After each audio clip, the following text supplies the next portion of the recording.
Perkenalkan, saya Sulistiari Ardiantika, dosen dari Prodi Rehabilitasi Sosial Politeknik Kesejahteraan Sosial Bandung. Video ini saya buat sebagai syarat pengajuan sertifikasi dosen tahun 2025 dalam Unjuk Kerja Tri Dharma Perguruan Tinggi atau PDD UKT-PD pada aspek pengajaran. Pada kesempatan ini saya akan menyampaikan penjelasan dari mata kuliah kampanye sosial. Mata kuliah kampanye sosial memiliki bobot 2 SKS dan merupakan bagian dari rumpun mata kuliah keahlian bagi mahasiswa semester 6 pada program studi rehabilitasi sosial. Mata kuliah ini bertujuan untuk memberikan pemahaman konseptual dan keterampilan praktis kepada mahasiswa dalam merancang, mengimplementasikan, serta mengevaluasi kampanye sosial yang berorientasi pada perubahan sosial di masyarakat. Kampanye sosial merupakan proses penyebarluasan informasi dan perubahan perilaku manusia yang mengarah pada kebaikan dan peningkatan harkat martabat masyarakat, khususnya kelompok sasaran, yang diupayakan melalui proses pembelajaran dalam pembangunan kesejahteraan sosial di bidang rehabilitasi sosial. Pokok-pokok bahasan dalam mata kuliah ini meliputi yang pertama, ruang lingkup kampanye sosial dalam pekerjaan sosial dan bidang rehabilitasi sosial. 2. Falsafah, prinsip, dan etika kampanye sosial. 3. Komunikasi dan pendidikan sebagai ilmu dasar kampanye sosial. 4. Faktor-faktor yang mempengaruhi kampanye sosial. 5. Pengenalan sasaran dan atau daerah atau tempat kampanye sosial. 6. Proses komunikasi, adopsi, dan difusi inovasi dalam kampanye sosial. 7. Inovasi permasalahan kesejahteraan sosial dan program rehabilitasi sosial sebagai inovasi dalam kampanye sosial. 8. Pendekatan, metode, teknik, dan media kampanye sosial. Dan yang terakhir adalah praktek manajemen kampanye sosial di bidang rehabilitasi sosial. Adapun capaian pembelajaran atau CPL yang dibebankan pada mata kuliah ini adalah yang pertama, berkontribusi dalam peningkatan mutu kehidupan bermasyarakat, berbangsa, bernegara, dan kemajuan peradaban berdasarkan Pancasila. 2. Berperan sebagai warga negara yang bangga dan cinta tanah air, memiliki nasionalisme serta rasa tanggung jawab pada negara dan bangsa. 3. Bekerja sama dan memiliki kepekaan sosial serta kepedulian terhadap masyarakat dan lingkungan. Dan yang terakhir, menginternalisasikan semangat kemandirian dan kejuangan dalam melakukan kampanye sosial. Adapun untuk capaian pembelajaran mata kuliah atau CPMK, mahasiswa diharapkan 1. Mampu menjelaskan tentang ruang lingkup kampanye sosial dalam pekerjaan sosial di bidang rehabilitasi sosial. 2. Mampu menjelaskan tentang falsafah, prinsip-prinsip, dan etika kampanye sosial. 3. Mampu menjelaskan komunikasi dan pendidikan sebagai ilmu dasar dalam kampanye sosial. 4. Mampu menjelaskan tentang faktor-faktor yang mempengaruhi kampanye sosial. 5. Mampu mengenali kelompok sasaran dan atau daerah kampanye sosial. 6. Mampu menjelaskan proses komunikasi, adopsi, dan proses difusi inovasi dalam kampanye sosial. 7. Mampu menjelaskan isu-isu permasalahan kesejahteraan sosial dan program rehabilitasi sosial sebagai inovasi dalam kampanye sosial. 8. Mampu menerapkan pendekatan, metode, teknik, dan media dari kampanye sosial. Dan yang terakhir, mampu merancang praktek manajemen kampanye sosial di bidang rehabilitasi sosial. Metode pembelajaran yang digunakan pada mata kuliah kampanye sosial meliputi 1. Ceramah interaktif, studi kasus, diskusi kelompok, dan simulasi kampanye, serta tugas kelompok lainnya. Dalam perkuliahan kampanye sosial, mahasiswa juga akan dilatih untuk menghasilkan produk kampanye seperti poster, video singkat, atau kampanye digital melalui media sosial. Sistem pembelajaran pada mata kuliah ini menggunakan sinkronus dan asinkronus. Pembelajaran sinkronus dilakukan di ruang kelas. Selain itu juga menggunakan media Zoom meeting. Kemudian untuk sistem pembelajaran asinkronus menggunakan Google Classroom atau WhatsApp Room. Perkuliahan ini memiliki 16 kali pertemuan, 2 diantaranya ujian tengah semester pada pertemuan yang ke-8, dan ujian akhir semester dilaksanakan pada pertemuan yang ke-16. Adapun evaluasi pembelajaran pada mata kuliah ini dilaksanakan secara berkelanjutan meliputi yang pertama, kehadiran dan partisipasi aktif mahasiswa memiliki bobot 10%, kemudian penugasan memiliki bobot 15%, ujian tengah semester memiliki bobot 30%, serta ujian akhir semester dengan bobot 45%, sehingga total dari bobot keseluruhan yaitu 100%. Demikian informasi yang bisa saya sampaikan terkait mata kuliah kampanye sosial, program studi rehabilitasi sosial. Selanjutnya saya akan menayangkan cuplikan sinkronus atau perkuliahan di dalam kelas yang saya lakukan pada pertemuan yang ke-11 dengan materi metode dan teknik kampanye sosial. Selamat menyaksikan. Assalamualaikum warahmatullahi wabarakatuh. Waalaikumsalam warahmatullahi wabarakatuh. Selamat pagi teman-teman. Selamat pagi, alhamdulillah. Terima kasih teman-teman sudah hadir dalam perkuliahan kita pada hari ini. Ini sudah masuk ke perkuliahan kita yang ke-11 ya. Tak terasa waktu sangat mudah berlalu ya. Nah, pada kesempatan hari ini kita akan melanjutkan perkuliahan kita yang ke-11 dengan materi metode dan teknik kampanye sosial. Sebelum kita mulai ke metode dan teknik kampanye sosial, saya mau bertanya kepada teman-teman terlebih dahulu. Apa yang teman-teman pahami tentang metode? Nah, kira-kira ada yang bisa bantu menjawab metode itu apa sih? Silakan Alia bisa menjelaskan metode itu apa? Baik, terima kasih Bu. Jadi menurut saya itu metode itu merupakan cara atau prosedur yang sistematis dan terencana. Oke, menurut Alia metode adalah sesuatu yang sistematis dan terencana. Oke ya. Satu lagi mungkin yang bisa menjelaskan metode itu apa? Menurut saya metode itu suatu tata cara dalam melakukan sesuatu, dia harus terstruktur, terus bertahap gitu. Oke. Di sini ada metode. Metode adalah, teman bisa baca sendiri, adalah cara atau teknik yang digunakan untuk menyampaikan pesan-pesan kampanye kepada masyarakat sasaran secara efektif agar mereka memahami, menerima, dan terdorong untuk melakukan perubahan sikap, perilaku, atau tindakan sesuai dengan tujuan dari kampanye itu sendiri. Jadi metode ini digunakan oleh kita atau teman-teman nanti ketika menjadi seorang pekerja sosial. Bagaimana caranya kita bisa mengkampanyekan sesuatu. Ketika kita ingin mengkampanyekan sesuatu, tentunya ada hal yang ingin kita sampaikan, betul tidak? Betul. Apa yang ingin disampaikan? Pasti adalah hal-hal yang positif.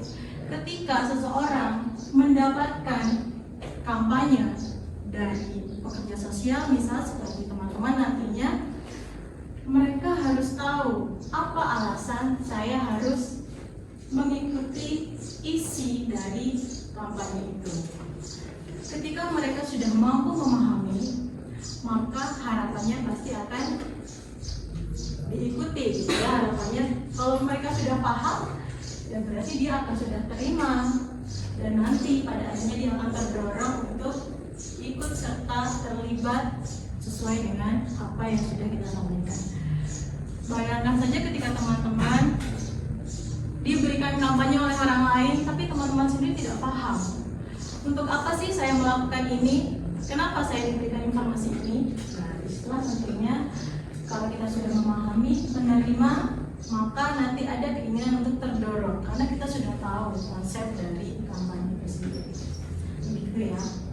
Kemudian metode kampanye digunakan untuk menginformasikan, membujuk, dan mempengaruhi masyarakat dalam isu-isu sosial tertentu seperti kesehatan, lingkungan pendidikan, kesetaraan gender, pencegahan kekerasan, dan lain sebagainya. Ini biasanya dilakukan di masyarakat. Bagaimana kita mampu bergerak mengkampanyekan sesuatu hal yang harapannya bisa merubah kehidupan masyarakat menjadi lebih baik. Ketika ingin merubah mereka menjadi lebih baik, mereka harus benar-benar paham isi dari apa yang sudah kita sampaikan. Begitu kira-kira? Bisa dimengerti? Bisa. Nah, metode kampanye terdiri dari beberapa teknik. Yang pertama adalah berdasarkan teknik penyampaiannya. Seperti yang kita ketahui, dalam proses kampanye ada macam-macam caranya. Bisa dilakukan secara langsung dan bisa dilakukan secara tidak langsung. Menurut teman-teman, kampanye apa yang bisa dilakukan secara langsung? Ketika kita bertatapan dengan audiens kampanye itu sendiri, kita bertemu secara langsung, kita ngobrol, kita berdiskusi, gitu ya. Kita memberikan informasi secara langsung tanpa adanya perantara. Nah, ini bertatap muka dengan sasarannya. Misal seperti pertemuan, ketika kita melakukan pertemuan, kita bertatap muka dengan audiens kita. Atau demonstrasi ketika kita melakukan apa? Kita bertemu dengan audiens juga kan? Kita turun ke lapangan, kita turun di masyarakat, kita melakukan demo. Nah, di situ ada interaksi antara kita dengan audiens. Kemudian melakukan kunjungan seperti home visit. Oke. Tadi kita sudah membahas tentang kampanye secara langsung. Secara langsung berarti di situ ada interaksi antara kita dengan pihak yang akan kita berikan kampanye. Sedangkan di sini ada kampanye tidak langsung. Berarti kalau tidak langsung adalah tidak harus ada interaksi di situ, tapi ada media. Ada media atau ada perantara yang bisa kita gunakan untuk mengkampanyekan apa yang ingin kita sampaikan. Seperti itu. Bisa ya dipahami bedanya ya? Bisa. Kampanye secara langsung dan kampanye secara tidak langsung. Selanjutnya ada metode kampanye berdasarkan sasarannya. Tadi kita sudah membahas tentang metode kampanye berdasarkan penyampaiannya. Kemudian sekarang berdasarkan sasarannya. Siapa sih sasaran-sasaran yang bisa dijadikan objek dalam kampanye itu sendiri? Yang pertama, sasarannya bisa ke pihak individu. Individu berarti perorangan yang bisa kita berikan kepada mereka. Ketika kita melakukan kampanye secara individu, tentunya audiens yang akan menerima isi dari kampanye kita tersebut adalah individu juga, betul tidak? Nah, ketika kita memberikan kampanye secara individu, otomatis audiens yang akan menerima isi kampanye kita tersebut juga terbatas, hanya diberikan kepada satu orang saja, sehingga sasaran yang ingin dicapai pun pasti berbeda jika audiensnya lebih dari satu orang. Tapi kondisi tersebut juga bisa dilakukan gitu ya untuk memberikan kampanye, tetapi efektivitas dari pemberian kampanye bagi perorangan itu tentunya manfaatnya akan jauh lebih sedikit daripada diberikan kepada orang banyak, karena yang menerima informasi hanya perorangan, seperti itu ya. Kemudian di sini ada berdasarkan sasarannya adalah kelompok. Mungkin dari Masnya bisa bantu membacakan? Berdasarkan sasaran kelompok, juru kampanye sosial mengarahkan dan membimbing sasaran secara berkelompok. Pendekatan ini akan lebih menstimulasi sasaran agar mau bertukar pikiran, pendapat, dan berpartisipasi secara aktif dalam penyuluhan. Metode ini dapat dilakukan dengan memanfaatkan kesempatan pertemuan kelompok, PKK, atau pertemuan kelompok PKH, dan juga kegiatan rapat RW dan lain-lainnya. Oke ya, terima kasih Mas Ilyas sudah membacakan berdasarkan sasaran kelompok ya. Seperti yang sudah dibacakan oleh Mas Ilyas tadi, teman-teman juga bisa melihat sendiri ya bagaimana perbedaan antara kampanye individu dengan kampanye yang dilakukan secara berkelompok. Kalau berkelompok berarti dia lebih dari satu, dan penyampaian dari kampanye itu adalah dalam sebuah forum, bisa dalam kelompok PKK, pertemuan kelompok, mungkin kalau di masyarakat ada arisan ya, ada arisan, atau mungkin pertemuan PKH yang mana PKH itu juga rutin untuk dilaksanakan, biasanya 1 bulan sekali paling tidak pertemuan itu dilaksanakan. Nah, ketika kita dalam media kelompok itu tidak efektif dalam mendengarkan, ya ini juga kita tidak bisa anggap itu adalah paling optimal gitu ya, karena mereka hanya sebatas tahu, karena ini kan baru dilakukan pertama kali kampanye itu gitu ya. Makanya kampanye ini tidak bisa dilakukan hanya sekali saja, tapi harus berulang-ulang untuk memastikan bahwa audiens itu benar-benar mengerti dan paham tentang apa yang sudah disampaikan. Coba bayangkan ketika teman-teman di zaman pemilu, para paslon-paslon, apakah mereka cuma sekali melakukan kampanye? Tidak, pasti mereka berkali-kali. Karena kalau cuma sekali, mungkin informasinya tidak akan tersampaikan dengan optimal, tapi harus berkali-kali. Sama seperti penyuluhan-penyuluhan yang lain. Ada penyuluhan atau kampanye, mereka tidak bisa kalau cuma sekali. Bisa aja sih, tapi tidak akan efektif. Tujuan yang ingin kita capai tidak bisa dipastikan akan baik. Seperti itu. Begitu kira-kira? Bisa dipahami? Bisa. Nah, lanjut ya. Seperti yang teman-teman lihat di sini ada beberapa. Jadi ada 6 jenis metode dari kampanye ini sendiri.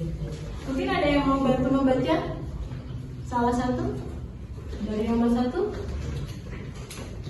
Coba mbaknya, namanya siapa? Oke. Metode visual yaitu menggunakan elemen gambar atau desain visual untuk menyampaikan pesan. Contohnya poster, baliho, spanduk, infografis, dan mural. Nah, metode visual. Apa yang teman-teman pahami ketika kita berbicara tentang visual? Visual itu apa? Penglihatan, gambar. Jadi metode ini dia sangat erat kaitannya dengan gambar. Ya, gambar poster, baliho, spanduk, infografis atau mural-mural. Jadi ada baliho-baliho yang ditempel atau yang dipampang di peralatan, di lampu merah. Nah, itu kan bagian dari jenis metode kampanye juga, seperti itu ya. Kemudian ada metode audiovisual. Ketika teman-teman mendengar audiovisual berarti apa di sana? Audio dan visual, mendengar dan melihat, menggabungkan unsur suara dan gambar yang bergerak.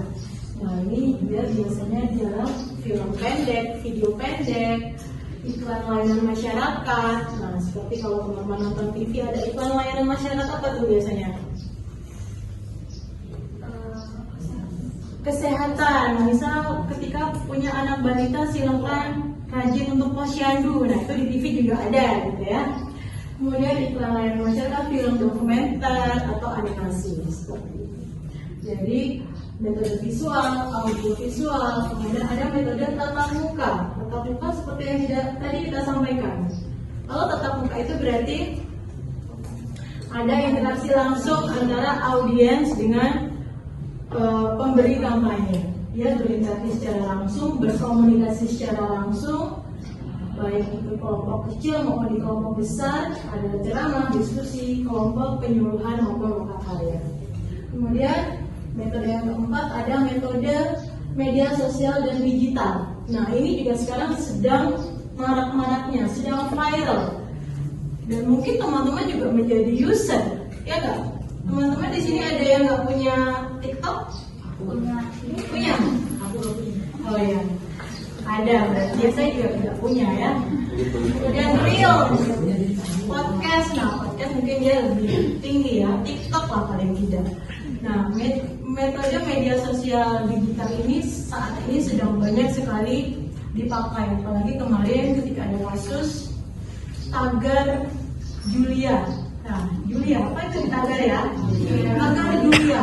Jadi hanya dengan tagar itu saja dia bisa mencapai taraf internasional, gitu ya. Disitulah kekuatan dari kampanye media sosial itu sendiri. Jadi kita tidak harus datang ke negara itu untuk menyampaikan informasi, tapi melalui tagar saja itu informasi bisa tersampaikan sampai ke ujung dunia. Tahu kan kasus Julia? Oke, kemudian yang kelima adalah metode partisipatif. Partisipatif berarti di situ seperti apa? Berpartisipasi, partisipatif, mengajak masyarakat sebagai pelaku. Jadi dia tidak hanya diberikan informasi saja, tetapi dia juga diajak. Nah, bayangin teman-teman, kalau dikasih tahu aja, lebih baik mana? Cuma dikasih tahu tapi kalian diajak ikut terlibat, akan lebih menarik mana? Yang diajak kan? Kalau dikasih tahu ini, aku tadi apa? Ke perpus, atau aku tadi nongkrong loh di kafe, cuma dikasih tahu, yang biasa aja gitu ya. Tapi kalau diajak, yuk kita nongkrong ke kafe yuk, nah, kan menarik mana? Diajak dong. Nah, jadi ini ya metode partisipatif. Jadi audiens kita ajak, tidak cuma kita kasih tahu, tapi dia kita ajak untuk ikut terlibat dalam kampanye yang ingin kita lakukan.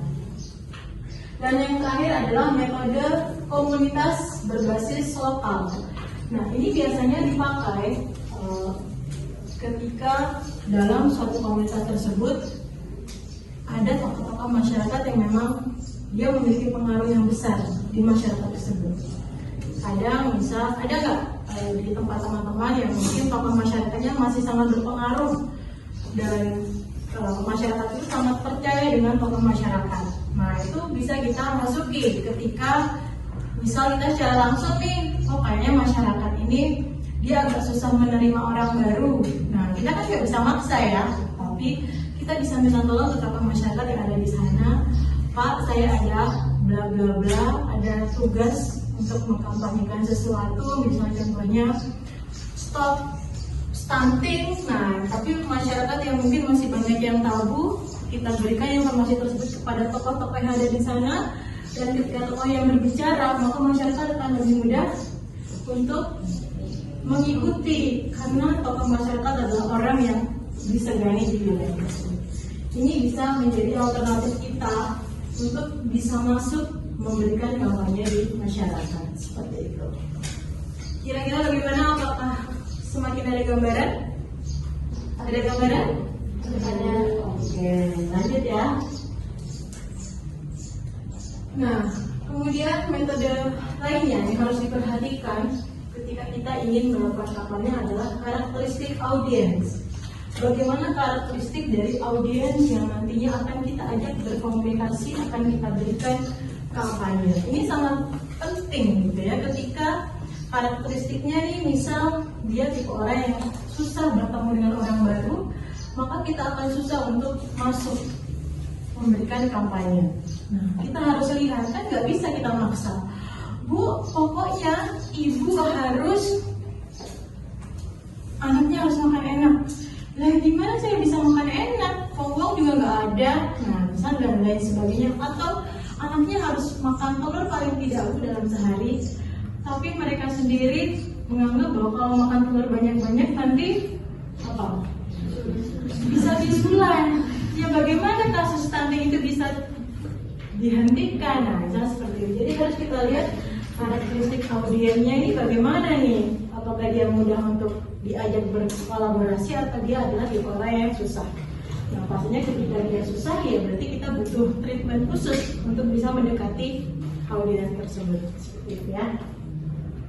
Kemudian tujuan dari kampanye. Tujuan dari kampanye juga harus jelas. Bayangin aja nih ketika teman-teman misal diajak ke suatu tempat, ayo aku ajak Mau kemana? Kalau nggak dikasih tahu, kalian lebih cenderung bersedia atau enggak? Enggak, kan nggak jelas gitu ya. Nah, itulah bisa kita simulasikan. Ketika tujuan dari kampanye kita nggak jelas, ya audiens juga akan ragu dong menerima apa yang kita sampaikan. Tapi ketika tujuan dari kampanye ini jelas, akan seperti apa, maka audiens juga akan jauh lebih percaya. Seperti itu ya.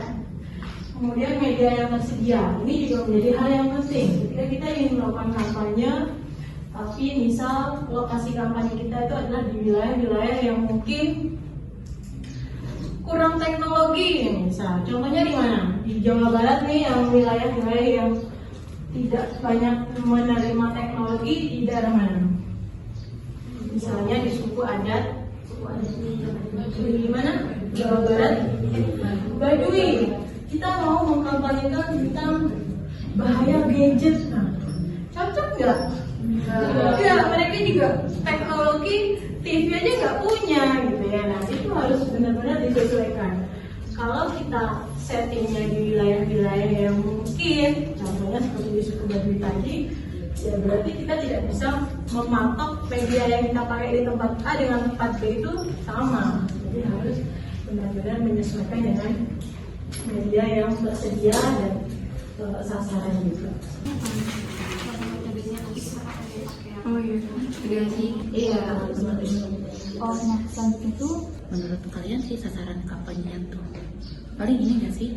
Oke teman-teman, bagaimana? Waktu sudah menunjukkan 10 menit diskusi pada hari ini. Apakah sudah selesai?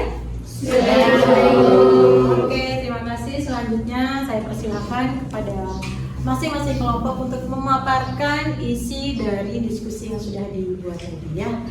Mau kelompok siapa terlebih dahulu? Kita mau kelompok 1. Oke, silakan.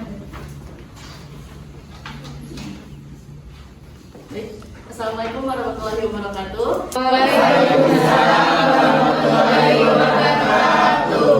Baik, di sini saya perwakilan dari kelompok 2 akan menyampaikan rancangan kampanye sosial kita dengan tema Setara Itu Keren. Di sini ada judul kampanyenya, yaitu suara baru untuk kesetaraan gender di komunitas. Juga kita membahas ada isu utama, yaitu masih tingginya angka kekerasan dalam rumah tangga. Kelompok kami juga punya slogan. 1, 2, 3. Stop kekerasan. Selanjutnya saya persilakan kepada kelompok terakhir, yaitu kelompok 3 untuk memaparkan isi dari diskusi kelompok yang sudah dilakukan. Itu dari hasil diskusi kelompok kami juga ada slogan. Yuk. Kurangi plastik, selamatkan bumi. Oke teman-teman, terima kasih untuk partisipasinya di mata kuliah kita hari ini. Semoga minggu depan kita bertemu lagi dalam keadaan yang sehat tentunya. Tubuh yang baik, fisik yang baik, dan psikis yang tetap sehat ya. Sampai bertemu minggu depan. Mohon maaf apabila dalam proses kita belajar mengajar pada hari ini ada kesalahan dan kekurangan dari saya. Saya akhiri dan saya tutup perkuliahan kita pada pagi menjelang siang hari ini dengan bacaan hamdalah bersama-sama. Alhamdulillah. Dan saya akhiri dengan ucapan Assalamualaikum warahmatullahi wabarakatuh. Waalaikumsalam warahmatullahi wabarakatuh. Demikian deskripsi singkat dan proses pengajaran yang saya ampu. Semoga dapat memberikan gambaran mengenai pengajaran yang saya lakukan khususnya pada mata kuliah kampanye sosial. Terima kasih saya ucapkan kepada seluruh tim penilai dan panitia sertifikasi dosen tahun 2025. Terima kasih pula saya ucapkan kepada seluruh dosen dan mahasiswa Politeknik Kesejahteraan Sosial Bandung yang telah membantu mensukseskan berjalannya kegiatan sertifikasi dosen tahun 2025 ini. Mohon maaf atas kesalahan dan kekurangan yang terjadi. Saya akhiri billahi taufiq wal hidayah. Wassalamualaikum warahmatullahi wabarakatuh.